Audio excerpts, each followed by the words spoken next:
del plasma, sus componentes. Las células son los glóbulos rojos, blancos y plaquetas. Hemos descrito el tamaño, la forma, el número, la función, componentes, estructura de los glóbulos rojos. Y de los glóbulos blancos, o llamados serie blanca. Hemos hablado de neutrófilo, sinófilo, basófilo, linfocito y monocito. Hemos hablado también de la proporción, porcentaje, tamaño, los gránulos que han de revisar, la función de cada uno de ellos. Hemos hablado de las funciones, ¿no? De los 5 leucocitos, 3 que son granulocitos y 2 que son granulocitos. En cuanto a los neutrófilos, eosinófilos y basófilos, sus gránulos son visibles si observamos con el microscopio óptico común. Del linfocito y monocito no se ven los gránulos, pero tienen gránulos azurófilos. Los gránulos azurófilos son lisosomas. También, ¿no? Son lisosomas que contienen enzimas. Con relación a los linfocitos, tenemos 3 tipos de linfocitos. Los linfocitos T, los B y las células nulas. Hemos hablado del T, del B, estos a su vez, que pueden ser células linfocitos memoria o de memoria, los linfocitos efectores, que son los que son los activos. Tenemos linfocitos citotóxicos. Entre las células nulas tenemos a las células madre, de las que se originan todas las células de la sangre, y tenemos a las células NK. Los linfocitos son una familia, son muchos los linfocitos, pero simplemente hemos revisado 2, ¿no? El T y el B. El T, que es el encargado de la inmunidad celular, y el B, el responsable de la inmunidad humoral. El T tiene vida larga, identifica antígenos. El B tiene vida corta, estamos hablando de meses, en tanto que del T de años. Luego hemos hablado del monocito, que es el macrófago de la sangre, que pertenece al sistema fagocítico mononuclear. Es una célula macrófaga, fagocitaria, presentadora de antígenos. Es una célula que puede unirse a otras, como en los macrófagos, formando las células gigantes para cuerpo extraño, ¿no? Son las células gigantes que fagocitan y destruyen antígenos. Y por último, hablaremos de la plaqueta. La plaqueta, visto de frente y visto de perfil.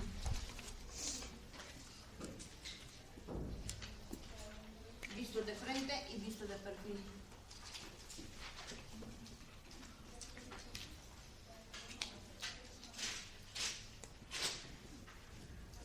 En el centro la plaqueta tiene gránulos, muchos gránulos.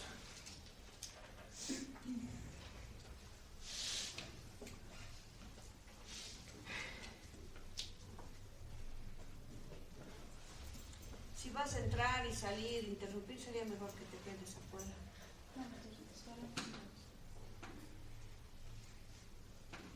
Las plaquetas. Tamaño de las plaquetas, 2 a 4 micras. Cantidad, 250.000 a 400.000. Tamaño, esta es la forma y es la cantidad. ¿Por metro? ¿Por milímetro cúbico? Por milímetro cúbico de sangre.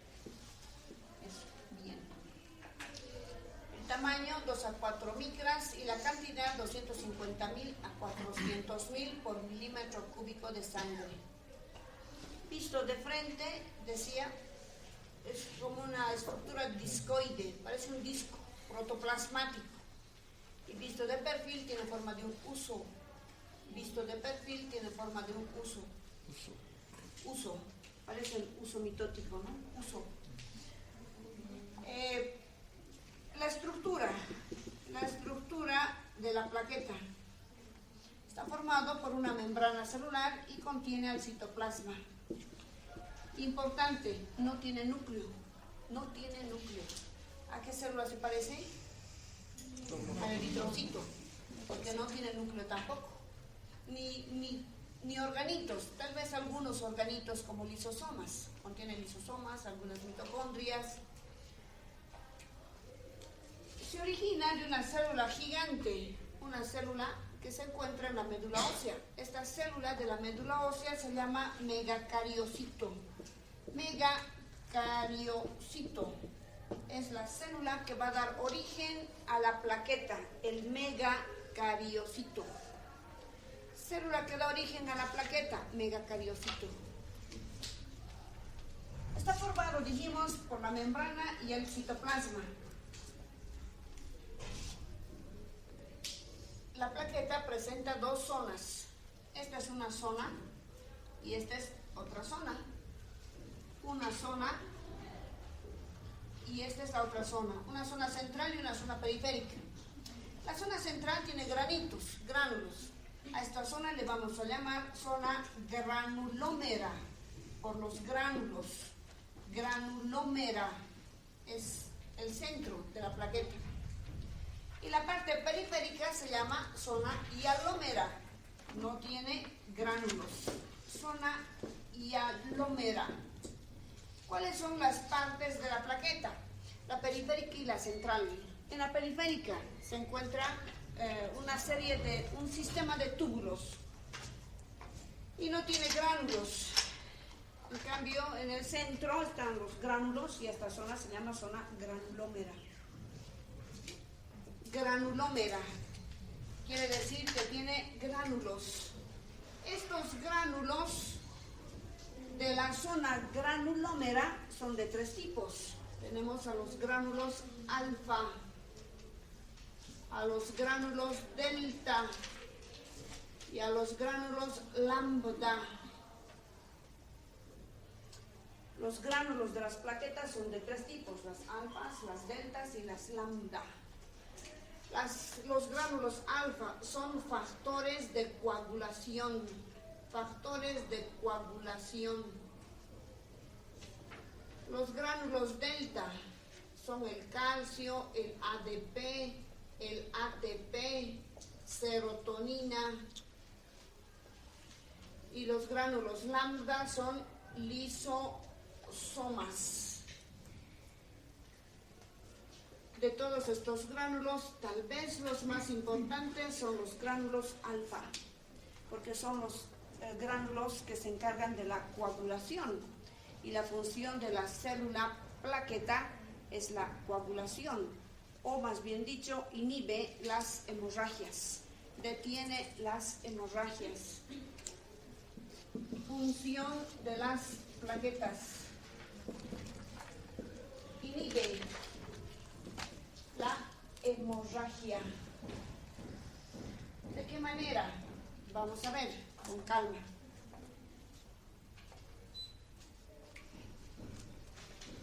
Este es un vaso, un esquema de un vasito. Cuando se produce una lesión, una rotura de la pared, va a salir la sangre, ¿no? Sí. A esto se llama hemorragia. Cuando se produce una lesión en el vaso, función de la plaqueta, taponar esto y evitar la hemorragia. ¿Qué hacen las plaquetas cuando se produce una lesión en la pared de un vaso? Uno, se amontonan. Las plaquetas se acumulan en el lugar de la lesión. Dos, se adhieren entre sí, se adhieren, se pegan, se hacen pegajosas y se adhieren entre sí. Se produce una adhesión o se adhieren.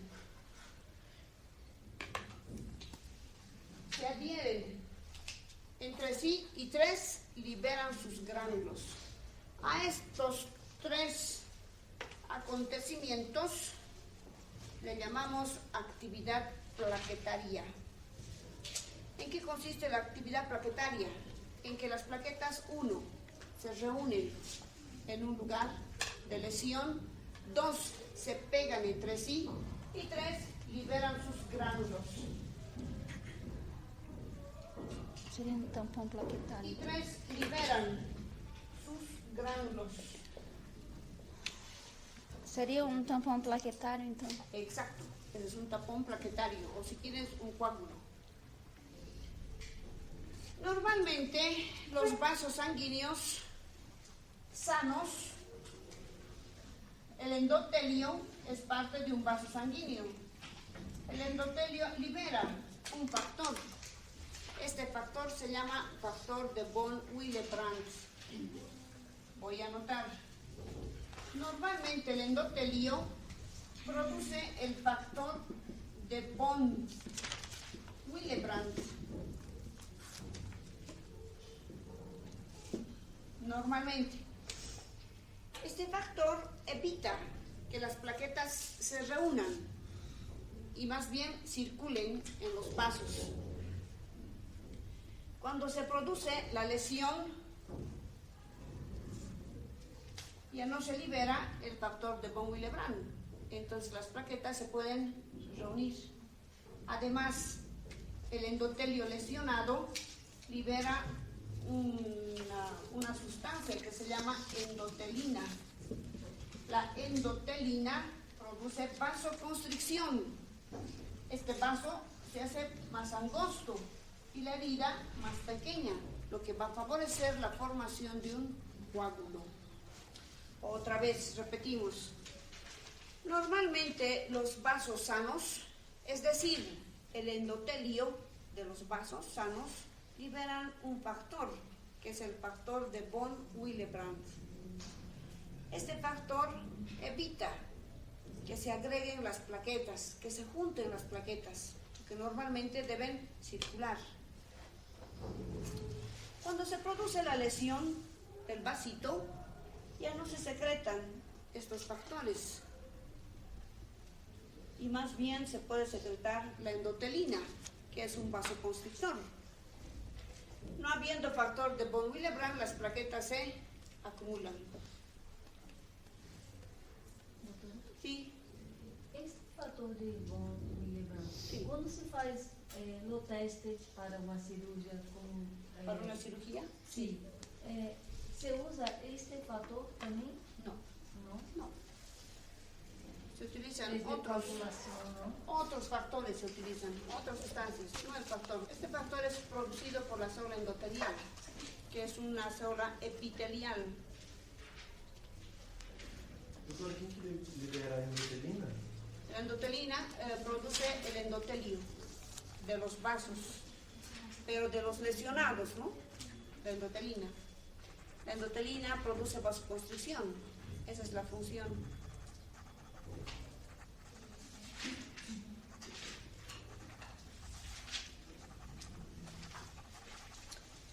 Las plaquetas también liberan tromboplastina. Liberan tromboplastina. La tromboplastina actúa en la sangre transformando la protrombina en trombina. Transformando la protrombina en trombina y la trombina en fibrina. La fibrina se añade al coágulo para hacerlo más consistente y de esa manera se forma el coágulo que va a tapar el vaso lesionado. Sí. ¿Repetir? Sí. Las plaquetas también liberan la tromboplastina. La tromboplastina es un gránulo alfa. Es un gránulo alfa, o sea, es un factor de coagulación que actúa en la sangre transformando la protrombina en trombina y la trombina en fibrina. La fibrina se añade al coágulo para hacer el coágulo más consistente, más resistente, que resista la fuerza de la sangre, ¿no?, que está intentando salir del vaso. Coágulo, né? Coágulo.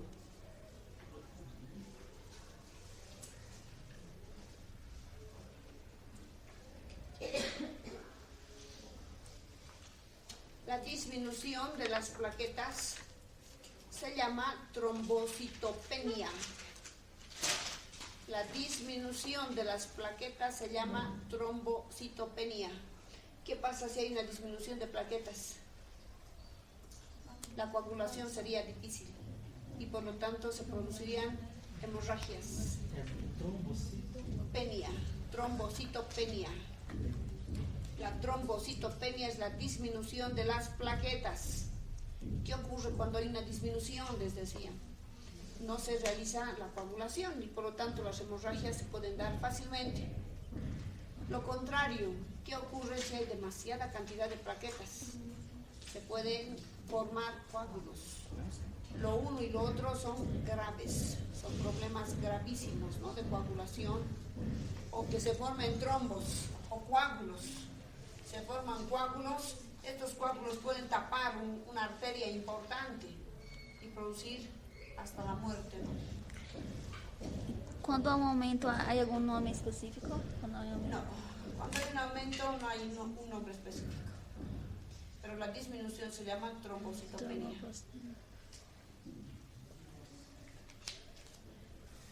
¿Qué es la hematopoiesis? Hematopoiesis. Hemato, sangre. Poiesis, formación de sangre. La hematopoiesis es la formación de la sangre, o sea, de los elementos formes de la sangre. Tenemos una hematopoiesis prenatal, esto es antes del nacimiento. Se produce sangre antes del nacimiento en el saco vitelino, también en el hígado, en el vaso y en la médula ósea.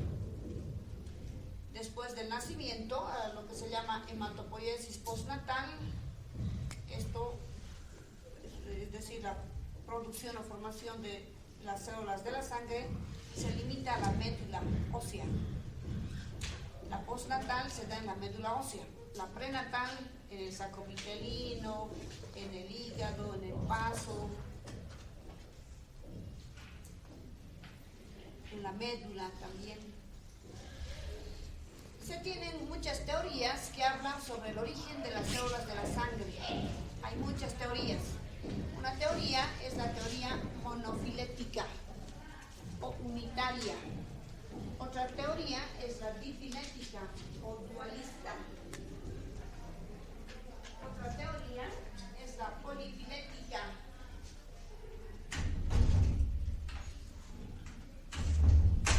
Otra vez, hablando de la formación de los elementos de la sangre, hay muchas teorías que hablan sobre la formación de las células. La teoría más aceptada es la teoría unitaria, que dice que todos los elementos de la sangre se originan de una sola célula madre. Esa célula madre da origen al eritrocito, al neutrófilo, eosinófilo, basófilo, linfocito, monocito y la plaqueta. La dualista dice que hay dos células madre. La polifilética dice que hay una célula madre para cada célula de la sangre. Son teorías, pero la más aceptada es la unitaria o monofilética, que dice que todas las células de la sangre se originan de una sola célula madre. Esta célula madre se llama célula madre hematopoietica pluripotencial. Ese es el nombre de la célula madre. La célula madre hematopoietica pluripotencial. Abreviado, así. Célula madre hematopoietica pluripotencial. Célula madre hematopoietica pluripotencial. o CMHP. En algunos libros le llaman hemocitoblasto también. Es el hemocitoblasto, que frente a diferentes estímulos se va a diferenciar en todas las células de la sangre. Pero dijimos, la plaqueta se origina del megacariocito, dijimos, ¿recuerdan? La célula que da origen a la plaqueta es el megacariocito. El megacariocito se origina de la célula madre pluripotencial. Y luego el megacariocito da origen a la plaqueta. El megacariocito tiene esta forma. Se desprende de un pedacito de protoplasma y esa es la plaqueta. Las plaquetas se originan del megacariocito, pero el megacariocito de la célula CMHP, que es la célula madre pluripotencial.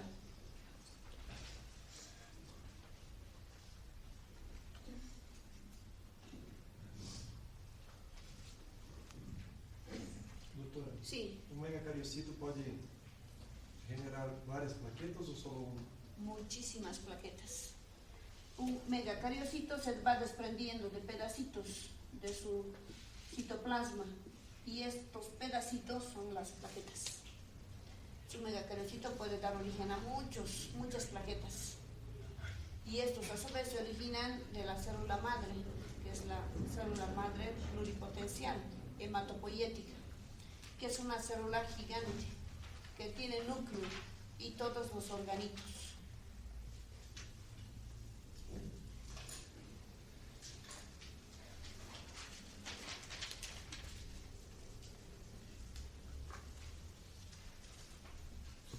La vez pasada les hice un ejercicio de un hemograma, ¿no?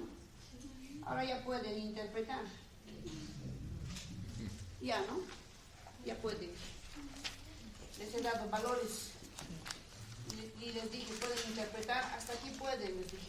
De aquí para acá no, porque todavía no saben de memoria los porcentajes, pero ahora ya deben saber. Ya pueden interpretar, porque también saben las funciones, ¿no? De todos los elementos de la sangre, inclusive las plaquetas.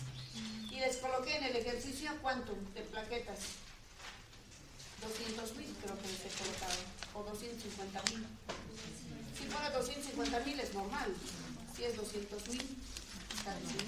Hay una trombocitopenia.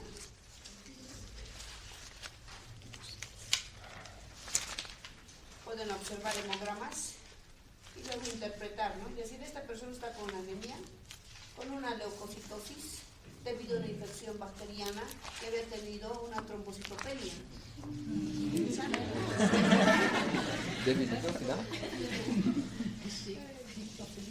Y cuando hablan así los médicos, toda la terminología solo entendemos los de salud, ¿no? Y cuando van las personas, los pacientes, quedan llenos de interrogación, ¿no?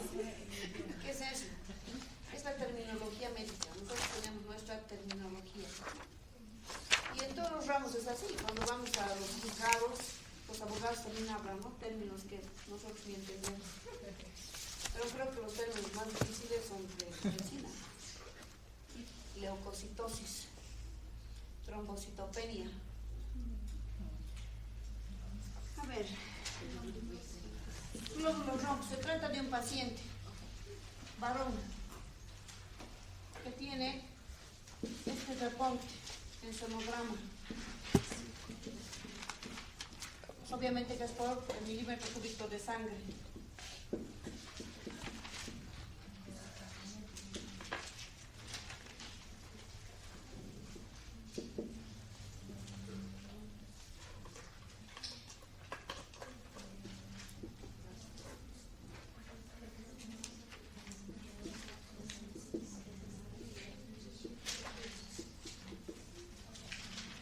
Personas que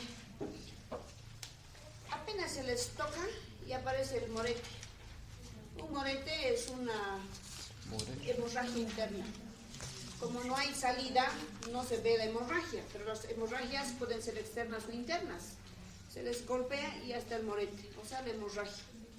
Cuando se da esto hay que investigar, ¿no? Las plaquetas. Lo primero que investigamos es el número de plaquetas. Si las plaquetas están disminuidas, esa podría ser la razón por la que estas personas tienen este problema. En cambio hay otras personas que se golpean, etcétera, y no les pasa nada, ¿no? Plaquetas, digamos, 150.000. Ahora sí puede interpretar. Está facilito.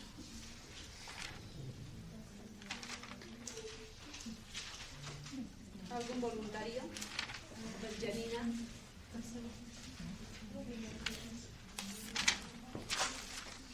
Esta persona tiene anemia. Y también tiene una leucocitosis. No vamos a decir y tiene un aumento, ¿no? Ya sabemos, y tiene su nombre. Y tiene una leucocitosis. Esto está elevado. Está elevado. Esto también. Sí. ¿Cuándo se eleva esto? Cuando hay un problema parasitario o alérgico. Si la persona aparentemente está normal, no tiene ronchas ni se está rascando, lo más probable es que esté parasitado. Y el problema debe ser de larga data, porque los linfocitos están aumentados. Resulta que tenemos 3 barreras de defensa. Tenemos 3 barreras de defensa.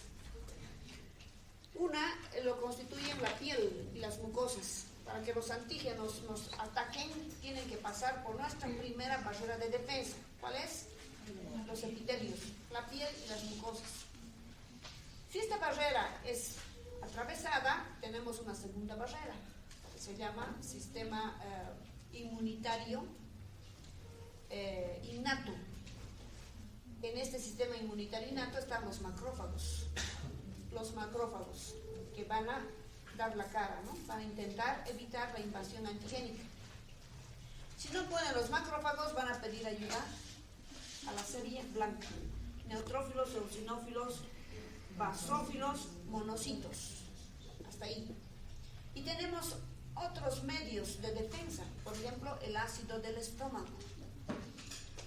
Tenemos ácido en el estómago que evita que los agentes bacterianos infecciosos pasen al intestino delgado. Y otros elementos constituyen la segunda barrera. Si esa segunda barrera ha sido rebasada, nuestra última barrera de defensa son los linfocitos. Lo último. Si estos están aumentados, quiere decir que el problema es de mucho tiempo para que estos aumenten. Y por último, por si fuera poco, esta persona que está con su parasitosis, con anemia, pobrecito, tiene un problema mayor, las plaquetas, ¿no? Están disminuidos, bien disminuidos, 150.000. Ahora, hay algunas variaciones en estos valores. Los datos que les he pasado son los datos generales que uno debe saber. Si nosotros pedimos un hemograma es porque sabemos interpretar. Si no sabemos interpretar, ¿para qué pedimos, no? Entonces el laboratorio nos reporta esto, nos informa, esto hemos encontrado. Algunos laboratorios salen de estos valores que yo les estoy dando, que son los universales. Si fuera así, los laboratorios tienen la responsabilidad de colocar su rango de referencia. Entonces, el laboratorio pondrá nuestro rango de referencia. Nosotros manejamos de 5 millones a 6 millones, por decir. Para nosotros, los neutrófilos normales deben estar entre 70 y 75. Están saliendo de lo normal. Si nosotros tenemos este dato, para nosotros está aumentado. Pero si los laboratorios cambian, tienen que informar y colocan ahí sus rangos de referencia. Y tenemos que regirnos a los rangos de referencia de ese laboratorio. Si no mandan, que es lo habitual, lo general, entonces tenemos, ¿no?, los datos comunes, universales. De esta manera no es difícil interpretar. Ya saben interpretar. Lo único que tienen que hacer es aprender de memoria los porcentajes y funciones de todas las células. Vivaldo, quiero preguntar algo. Sí, dame un ejemplo del motivo de una persona tener la plaqueta disminuida y aumentada. Ya, disminuido y aumentado. Puede ser un problema en el hemocitoblasto. Puede ser, ¿no es cierto? Una alteración en el hemocitoblasto, que es la célula de la médula ósea. Un problema en la médula ósea. Puede ser.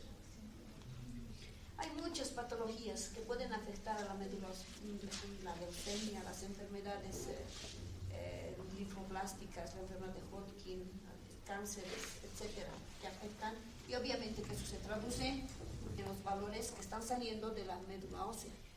Cuando un médico pide un hemograma es para ver cómo están estos elementos, y si alguno de estos está mal, hay que investigar, ¿no? En este caso, por ejemplo, hay que investigar a qué se debe la anemia. ¿Por qué hay anemia? Hay factores que van a estimular al hemocitoblasto para que éste se diferencie en eritrocitos. No son los mismos estímulos. Por ejemplo, el factor de Still es un factor que estimula al hemocitoblasto para que éste se transforme en eritrocito. Otro factor es la eritropoyetina, que produce el riñón. Si los riñones no están produciendo esta hormona, no se van a producir glóbulos rojos. Cuando una persona tiene anemia, no vamos a pensar que es por falta de hierro. Generalmente uno piensa, no, falta de hierro, le daremos hierro y listo. Pero, ¿por qué no hay hierro? ¿Por falta de ingesta o porque la célula no puede recoger esto o no puede mantener? ¿O qué está pasando? ¿O las cadenas de polipéptidos de la hemoglobina están mal? ¿O no hay hemoglobina? ¿O la célula madre es la que no está pudiendo diferenciarse? Otra causa de anemia podría ser la falta de eritropoyetina. ¿Quién produce eritropoyetina? Los riñones. ¿No será que esa persona está mal de los riñones? Hay personas que están mal de los riñones y cuando se hace un hemograma tienen esto. Y lo único que se les hace es dar hierro y la persona sigue agravándose. Y cuando ya está muy mal, recién se diagnostica, ¿no? Había estado mal de los riñones cuando yo tengo una insuficiencia renal, cuando esto se podía haber detectado a un principio. Estos valores nos avisan cómo está el cuerpo. Si todo está bien, entonces no hay preocupación, ¿no? Si algo de esto está mal, hay que investigar. Ahora, se arregla esto. Digamos, aquí hay 5 millones, 4 millones y medio. Está bien, más o menos bien. Porque lo ideal sería, si es un valor de 5 millones, pero hay un parámetro de más o menos. Aquí hay, pondremos 350,000. El problema solo es esto, ¿no? Pero no es suficiente con decir al paciente, parece que usted está parasitado, ¿no? Listo, y con eso voy a su casa. No, hay que investigar qué parásito es para hacer el tratamiento. Como les digo, esto es el primer laboratorio como punto de partida para investigar. Después de que tenemos los resultados, en este caso, sabemos que el paciente tiene una parasitosis, hay que hacer otro laboratorio para identificar al parásito y hacer el tratamiento adecuado. De todas maneras, esto es vital, importante, tienen que saber. Tienen que saber y nunca olvidarse de su responsabilidad, ¿no? Porque un error puede causar grandes tragedias. Imagínense que le digan a este paciente, esto está normal, usted está normal, no tiene nada. Imposible, ¿no? Después el paciente les va a buscar y toda su familia.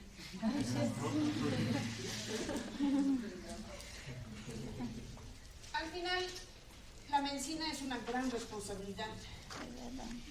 No es como cualquier carrera, porque aquí estamos tratando personas.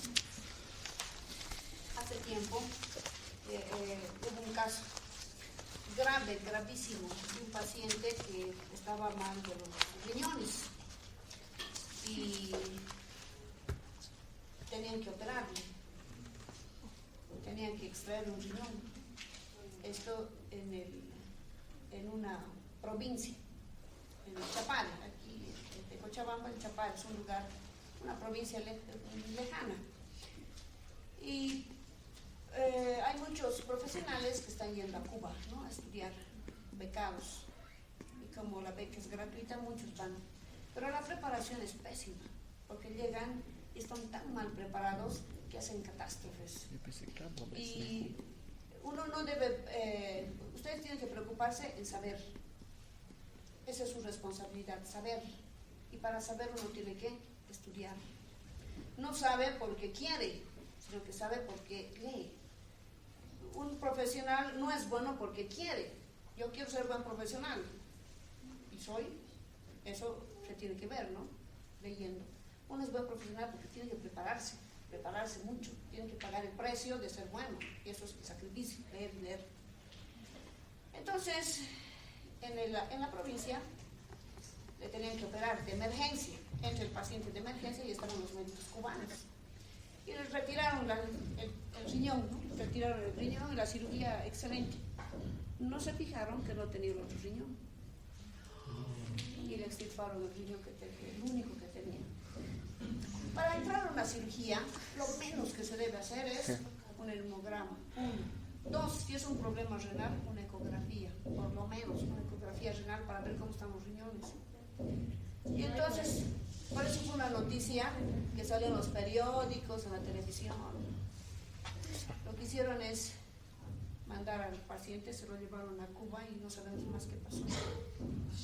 Pero imagínense, ¿no?, la preparación. Es importante saber. Y otra vez les repito, es una gran responsabilidad ser médico, porque trabajamos con personas. Y para ser competentes debemos tener mucho conocimiento. Y el mucho conocimiento nunca es suficiente. Hay que seguir leyendo todos los días. Así que van a aprender los porcentajes.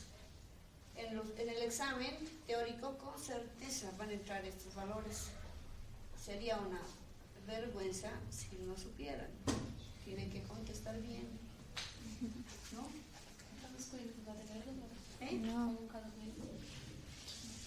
¿Otra vez? ¿Casos clínicos? ¿Por qué no? Podría, ¿no? No, doctora. Relacionado a esto. Puede ser. Así vamos. Estão dando ideia, doutora, perdemos o passado. Bien, vamos a pasar a otro capítulo, circulatorio. Circulatorio. Terminó sangre. Hemos terminado histología, los 4 tejidos básicos o primarios: epitelial, conectivo, dentro del conectivo, cartílago, hueso y sangre, son los tejidos conectivos especiales. Hemos hablado de músculo y nervioso, son los 4 tejidos básicos o primarios. Y la histología es eso. En la histología estudiamos los 4 tejidos básicos o primarios, nada más. ¿Y qué vamos a ver ahora? Aparatos y sistemas que contienen los 4 tejidos básicos o primarios, que ya saben. Así que a partir de ahora ya empieza el fácil. Aparato circulatorio. Dígame, si hablamos del aparato circulatorio, seguramente vamos a hablar de los vasos sanguíneos. ¿Cuál había sido el epitelio de los vasos sanguíneos? Vamos a estar en problemas. Yo dije va a ser fácil porque supongo que saben los 4 tejidos básicos. Plano 5. Debajo del epitelio, en los vasos sanguíneos hay un tejido conectivo. Dígame, ¿cuál es el tejido conectivo que se encuentra en los vasos sanguíneos? ¿Cuál es la colágena de los vasos sanguíneos? ¿Cuáles son las fibras del tejido conectivo? ¿Cuál es la sustancia amorfa específica? Que hemos hablado de los tejidos conectivos. Tenemos que revisar si dominan los 4 tejidos básicos. Esto es fácil. Si no dominan, va a ser complicado. Aparato circulatorio.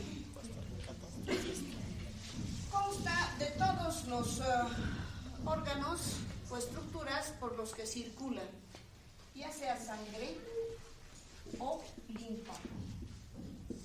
A estas estructuras llamamos aparato circulatorio, a todas aquellas estructuras por las que circula, ya sea sangre o linfa. ¿Por qué estructuras circula la sangre? Por el corazón, por las arterias, por las venas, por los capilares. Este es el sistema cardiovascular. ¿Y por qué vasos circula la linfa?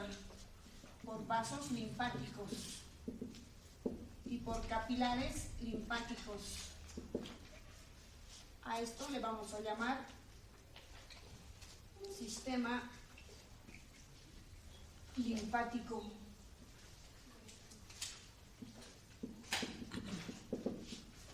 En otras palabras, el aparato circulatorio comprende dos sistemas, el sistema cardiovascular y el sistema linfático.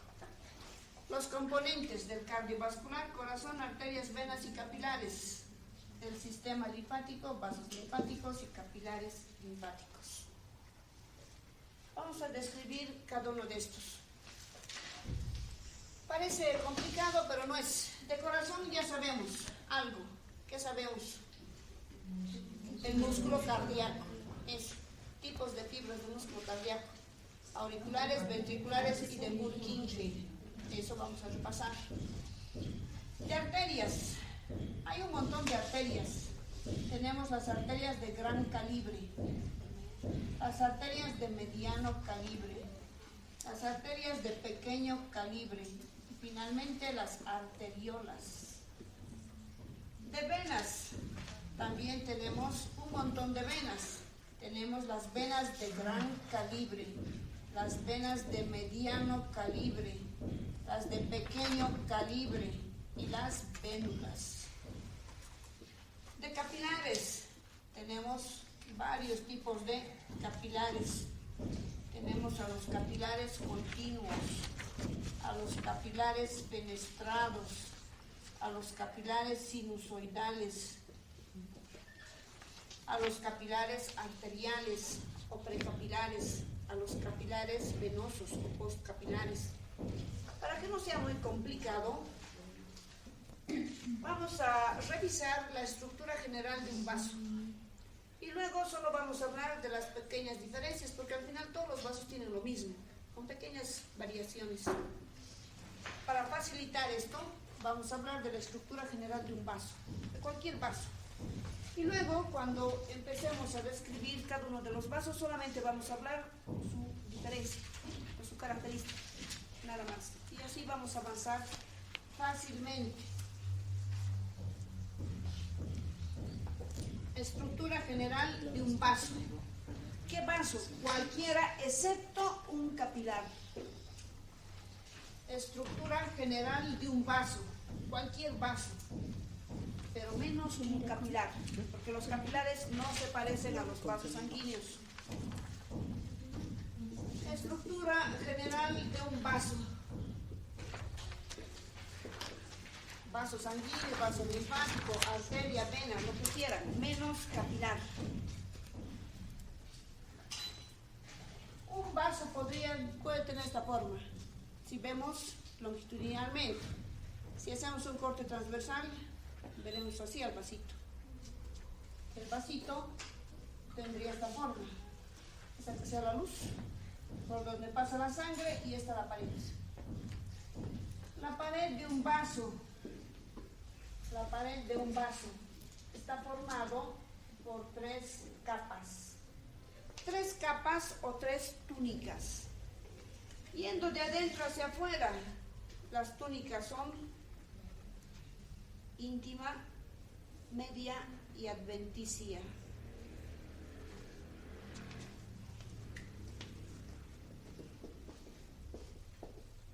Íntima o interna. Media, solo se llama media. Y adventicia. Adventicia o externa. En nuestro esquema, viendo de adentro hacia afuera, tenemos la íntima, media y adventicia. esta que sea la íntima, esta que sea la media y la adventicia. Tenemos la interna, media y externa.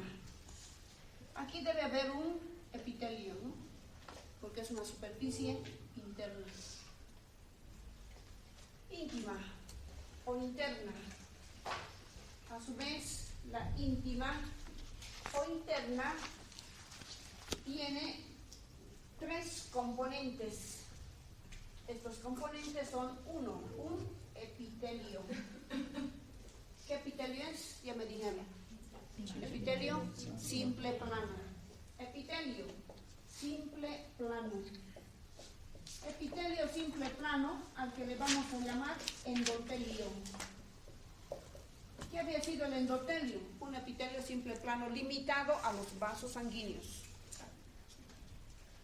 1, 2.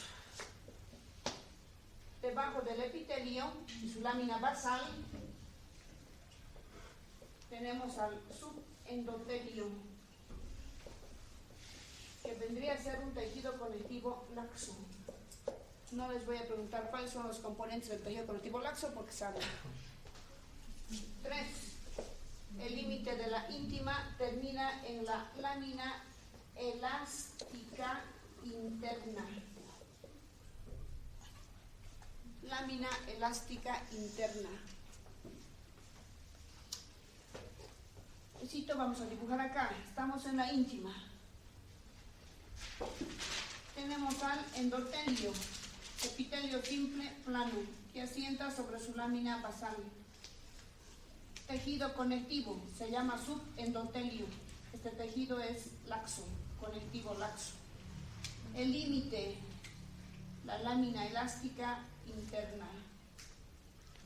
Esos son los componentes de la íntima. Revisamos otra vez. La íntima o interna tiene 3 componentes. Primero, el epitelio, que es un epitelio simple plano, se llama endotelio.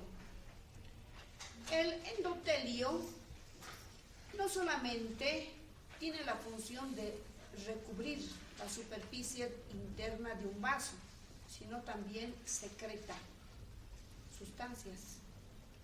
¿Cómo qué sustancias? Hace rato hemos hablado. Endotelina, bien. Secreta sustancias.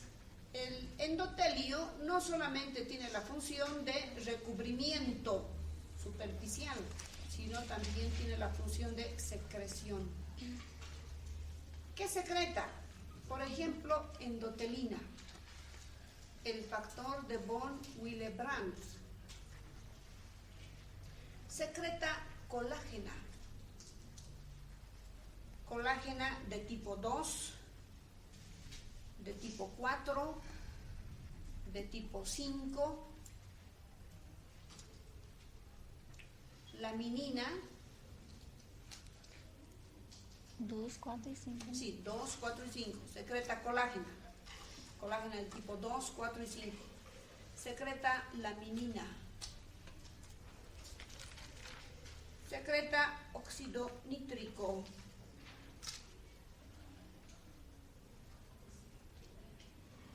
Y además posee muchas enzimas y otros factores como la bradicinina, por ejemplo. Contiene muchas enzimas y otros factores. El subendotelio es un tejido conectivo laxo, con todos los componentes del tejido conectivo laxo. Y la lámina elástica interna es un lugar donde se concentran muchas fibras elásticas. Es un lugar donde se reúnen fibras elásticas y forman láminas. Láminas de fibras elásticas bien organizadas. Esta lámina elástica interna es bastante gruesa en las venas o en las arterias medianas, no así en las grandes. Eso con relación a la íntima. Media.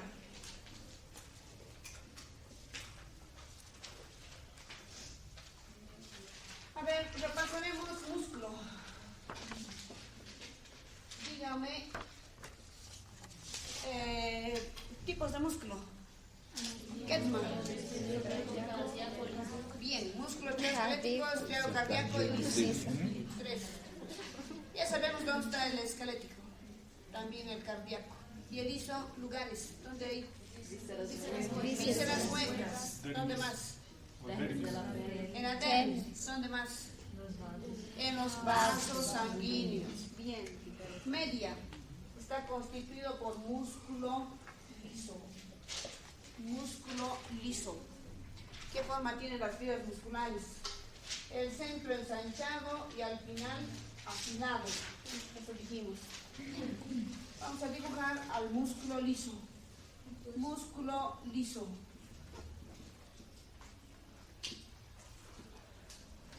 Entre las fibras musculares, algunas fibras de colágeno.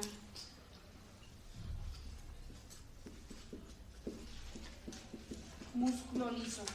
La túnica media termina en un lugar donde se concentran fibras elásticas. Y a esta parte le vamos a llamar lámina elástica externa.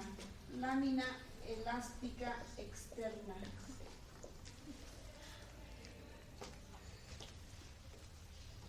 En la media, músculo liso. Entre las fibras de músculo liso, algunos fibroblastos, algunas fibras de colágena de tipo 3. En la media hay colágena de tipo 3, pero su componente principal, el músculo liso. La media empieza en la lámina elástica interna y termina en la lámina elástica externa. Luego tenemos a la adventicia o externa. Adventicia es la última capa de la pared de un vaso. Es un tejido conectivo que puede tener pequeños vasitos, con vasitos. Digo vasitos que son vasos chiquitos. Con vasitos, estos vasitos se llaman vasorum.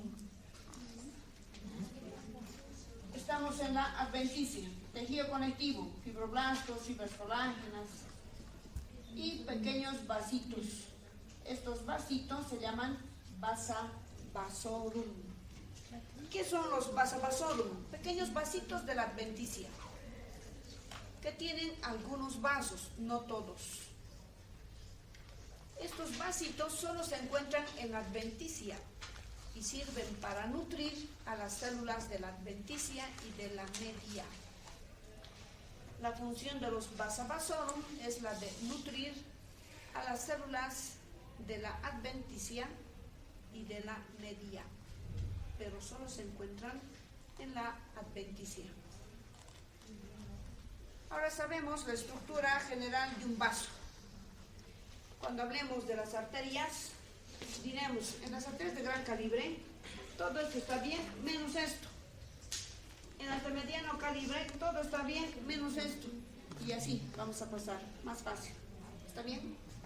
Para la siguiente clase van a estudiar estructura general de un vaso. Y el resto va a ser fácil. Ahí quedaremos, que les vaya bien. Eso siempre les digo y nunca lo pasan, ¿no?